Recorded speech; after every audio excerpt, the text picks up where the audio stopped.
عمرك حسيت بحاجة غريبة وانت قاعد في البيت؟ بتحس كأنه في عيون بتراقبك، وأحيانا بترتب الحاجات في البيت، لما بترجع بتلاقيها كلها باظت ويعني شالت من مكانها. حتى الأكل لما بعمله بيكون طعمه حلو، بس لما أجي أكل بيكون طعمه مر مش حلو.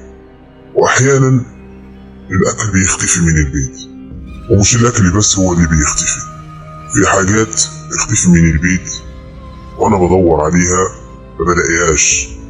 أما بالليل بسمع أصوات مرعبة جدا وجري أطفال، كأنه في حد عايش معايا في البيت. أحيانا بسمع صراخ وأنين كأنه في أسرة عايشة معايا، وده كان بيحصل بعد 3 أيام لقلع الشيطان قبل ما يروح يختفي. وده بيحصل لما رفضت تجديد العهد معه، وطبعا اللي كان جدي عمله معاهم. بس اللي حصل بعد كده هيخليكم تتصدموا. الأصوات اللي عم بسمعها والمواعين اللي عم تختفي في البيت والأكل دول حاجات بسيطة جدا مقارنة اللي هقول لكم عليه دلوقتي.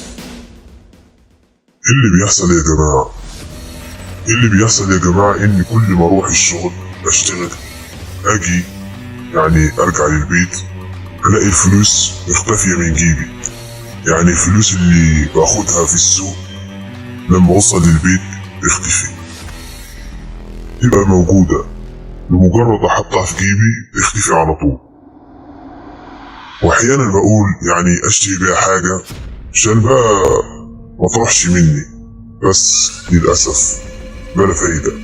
الحاجة اللي بشتريها لما أكون بروح للبيت بحس إنها موجودة، بس لما أوصل للبيت ما بلاقيهاش، بشوف إيدي فاضية مفيش حاجة، كأني ما جبتش الحاجة دي أصلا.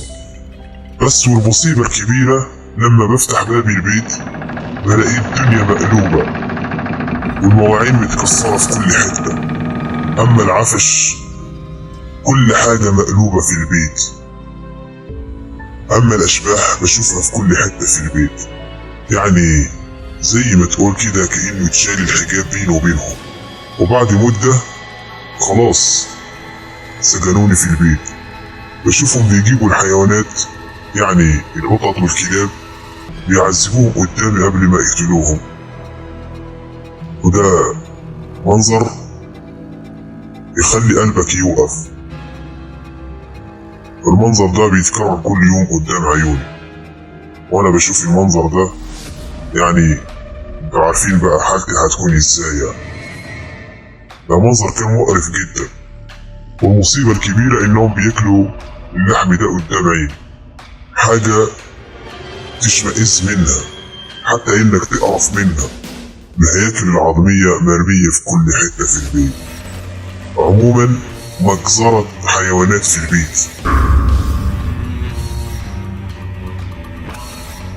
أما نظراتهم إلي كانت كلها حقد كراهية، وكأني قاعد معاهم في بيتهم مش في بيتي. والمصيبة الكبيرة بعد مرور الوقت ما بيسيبونيش أطلع برا البيت، خلاص سجنوني. هتسألوني دلوقتي انت ما جبتش الراقي ليه؟ هقول لكم انا جبت الراقي بدل 1 2 وبدل 2 3، بس مفيش حاجة بتظبط. اي امام او اي راقي كده يدخل على البيت يشوف المنظر ده يهرب. يعني في منهم اللي ما بيدخلش اصلا، اول ما بيصل للسلم بيرجع على طول. بيحسوا كأنه طاقة سلبية موجودة في المكان، وفعلا الطاقة السلبية مليئة المكان كله.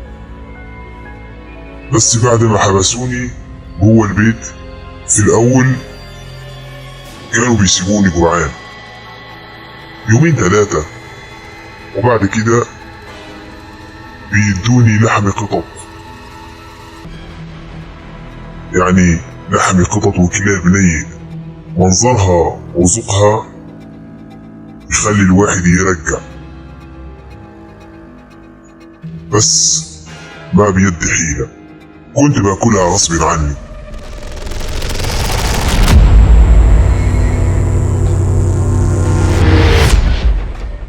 ولما برفض بيضربوني ضرب موت. وطبعا هما لما بيضربوني بيضحكوا كأنهم بيتريقوا عليا يعني. واحيانا بيحرقوا البيت،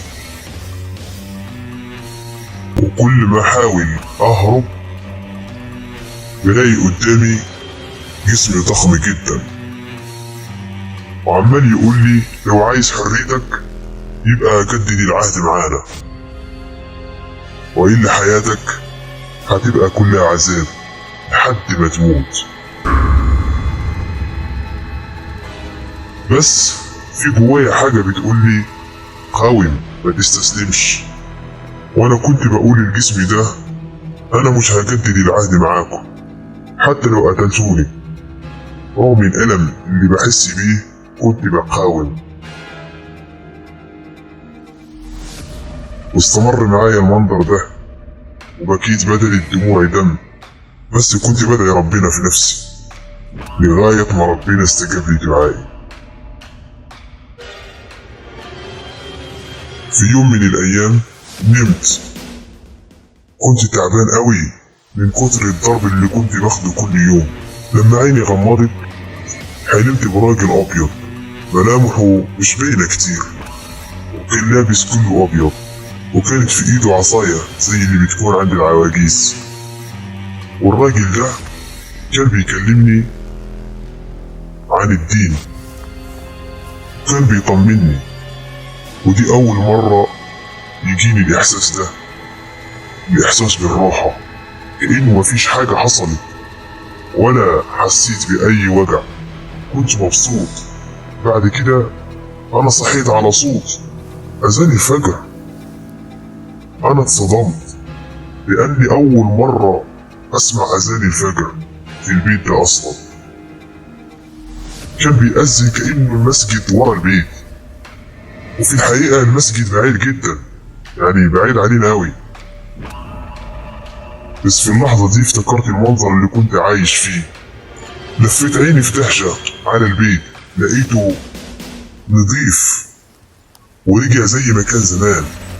أنا في الحقيقة ما صدقتش نفسي، كنت مندهش. إزاي؟ هو أنا لسه بحلم ولا إيه؟ كل حاجة فيه رجعت زي ما هي، وفجأة اختفى أذان الفجر والدنيا هديت كأن البيت ما كانش فيه حاجة خالص. والغريب في الأمر بعد الحلم ده ما حصلش حاجة تانية لغاية النهاردة، والحمد لله.